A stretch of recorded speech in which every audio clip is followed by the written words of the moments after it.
"Don't worry about him," Marcus said with a smirk, waving his hand toward me like I was furniture. "He's just the security guard. He doesn't understand billionaire talk." The room full of investors laughed, their champagne glasses clinking in the air. Marcus didn't realize that in 48 hours, I'd be the one deciding if he even had a desk left in this building. But to understand how we got here, we have to go back 5 years. My name is Elias. I grew up with nothing, but I had a knack for numbers. By 30, I'd made a fortune in silent tech investments. I enjoyed the shadows, being the guy nobody noticed while my bank account did the talking. Then I met Marcus. He was a visionary with an idea for a logistics AI that could revolutionize the industry. But he was broke, arrogant, and had burnt every bridge in Silicon Valley. I saw the potential. I offered him a deal.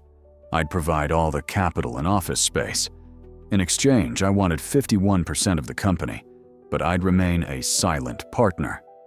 Marcus would be the face. He'd be the CEO, the star on the magazine covers.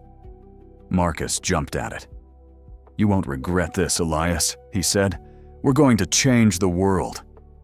For the first 3 years, it was great. Aegis Systems exploded.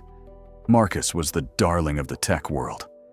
I stayed in the background, officially listed as the Director of Internal Security, to explain my presence in the office without raising eyebrows. But fame is a drug.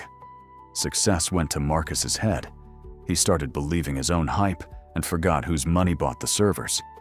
He started treating me like actual staff. He'd ask me for coffee during meetings and make jokes about my simple job in front of interns. "Elias is a good guy," he'd say, clapping me on the shoulder at parties. "Simple needs, simple mind. But hey, he keeps the doors locked, right?" I let it slide. I've always believed that if you give a man enough rope, he'll eventually tie his own noose. The breaking point was the Global Innovation Gala. Marcus was courting European investors for a Series C round.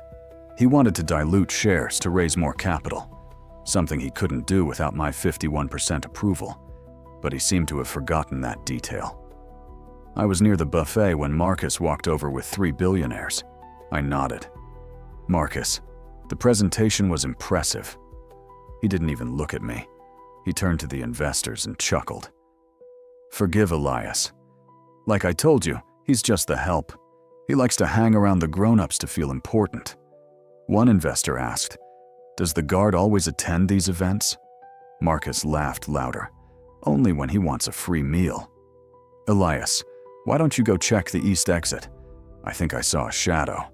Do your job, okay?" He actually patted my cheek in front of everyone. I looked him dead in the eye. "Are you sure that's what you want, Marcus?" "Go," he hissed, "before I have you escorted out yourself." I walked out, called my lead attorney and said, "Activate Clause 4.